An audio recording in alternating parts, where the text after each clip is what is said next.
शंकर पांडे को न्याय दिलाने के लिए प्रबुद्ध सम्मेलन कर आनंद स्वरूप महाराज ने बताया कि शंकर पांडे को न्याय दिलाने के लिए हर तरह से करेंगे संघर्ष।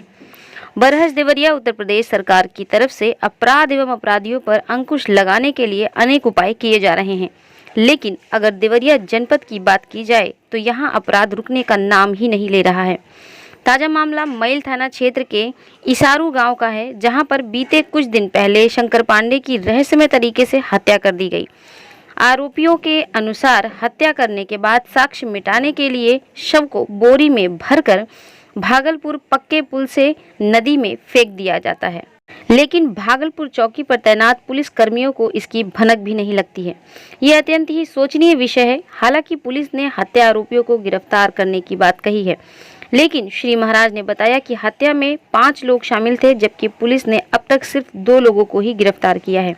यही नहीं, उन्होंने प्रशासन को चेतावनी देते हुए बताया कि यदि 10 अक्टूबर तक शंकर पांडे के शव को पुलिस ने बरामद नहीं किया तो हम संघर्ष जारी रखेंगे। सर, लोगों का आरोप है कि जो शंकर पांडे की हत्या हुई है उनको आज तक पुलिस के द्वारा न्याय नहीं दिया गया, जबकि पुलिस के द्वारा लीपापोती करने का भी आरोप है। इस संबंध में आप क्या बताएंगे? क्या मुख्यमंत्री जी को क्या करेंगे? लोगों से क्या बताएंगे? देखिए, पहले तो ये बहुत दुर्भाग्यपूर्ण घटना हुई है और हमारी सरकार, उत्तर प्रदेश में भारतीय जनता पार्टी की सरकार कुछ योगी आदित्यनाथ जी के नेतृत्व में अपराध और अपराधियों के प्रति जीरो टॉलरेंस की नीति के साथ चल रही है। और आपने देखा होगा किस तरीके से अपराधियों का उन्मूलन हुआ है। और मैं आपको कह सकता हूं कि इस अपराध में भी जो अपराधी सम्मिलित हैं वो बचेंगे नहीं। जो देखा जाए तो बहुत ही जघन्य अपराध है, जैसे कि प्रशासन के द्वारा ही बताया जा रहा है कि आरोपी बता रहा है कि चाकू मारा गया, चाकू मारने के बाद फिर उसको कहीं झाड़ी में छिपाया गया। मतलब पूरा एक काल्पनिक कहानी बताई जा रही है। इसके पीछे आप क्या कहेंगे? क्या ये कहाँ तक सच्चाई है? देखिए, ये तो फैक्ट और एविडेंस के आधार पर हमारी पुलिस इसका जांच करेगी और यदि संभव हुआ तो माननीय मुख्यमंत्री जी और उच्च एजेंसियां भी इसका जांच करेंगी। निश्चित रूप से दूध का दूध पानी का पानी हो जाएगा। मुझे लगता है कि इन वदंतियों में पड़ने की आवश्यकता नहीं है। जो सच्चाई है वो जांच के बाद बाहर आएगी और जो दोषी है वो सलाखों के पीछे जाएगा और जो उसके लिए सुरक्षित जो इस घटना में मिलेगा। आपके पार्टी से ही एक विधायक है, उनका भी नाम आ रहा है, उस पर क्या कहेंगे? देखिए, इस तरह की बात कहना मेरे लिए अभी उचित नहीं है। ये तो जब तक जांच की रिपोर्ट नहीं आ जाती है तब तक किसी का नाम भी लेना मुझे लगता है कि उचित नहीं होगा। पुलिस जांच कर रही है और संभव हुआ तो उच्च एजेंसियां भी इसकी जांच करेंगी। उसमें जो नाम आएगा उस पर कुछ पहले जाएं तो बरहज विधानसभा में तिलौली गांव के एक नीरज तिवारी की हत्या हुई है और आज तक उसका कोई खुलासा नहीं किया गया। हमको लग रहा है कि वो ठंडा बक्सा में बंद हो गया है। उस पर क्या बताएंगे? नहीं, देखिए, उस घटना के बारे में तो मुझे जानकारी नहीं है किस स्थिति में है, लेकिन यदि किसी भी प्रकार का कोई भी अपराध हुआ हो तो शासन के जानकारी में अगर वो विषय आता है तो आज एक ऐसी सरकार है, संवेदनशील सरकार है, जो किसी भी प्रकार अपराध के प्रति जीरो टॉलरेंस अपनाती है और उसकी जांच करती है और दोषी को दंडित करती है। आप लोगों ने देखा होगा। उसमें पुलिस ये भी नहीं मान रही कि इनकी हत्या हुई है। मैंने बताया ना कि किसी भी प्रकार का कोई भी अपराध हो उसके प्रति सरकार का रुख बहुत स्पष्ट है। यदि उसमें कोई कंप्लेंट आती है तो निश्चित रूप से उसमें भी सरकार जो है। धन्यवाद। ये प्रबुद्ध सम्मेलन इसलिए रखा गया था कि शंकर पांडे जी के साथ जो हुआ है उसका पर्दाफाश अभी होना बाकी है।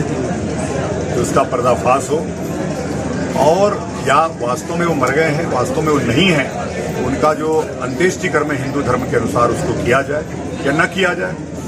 अभी कोई भी एक भी क्लू हम लोगों को नहीं मिला जिससे माना जाए कि उनकी हत्या हो चुकी है। सिर्फ प्रशासन तो कह रहा है कि उनकी हत्या हो गई है। नहीं, प्रशासन के कहने से आप मान जाएंगे?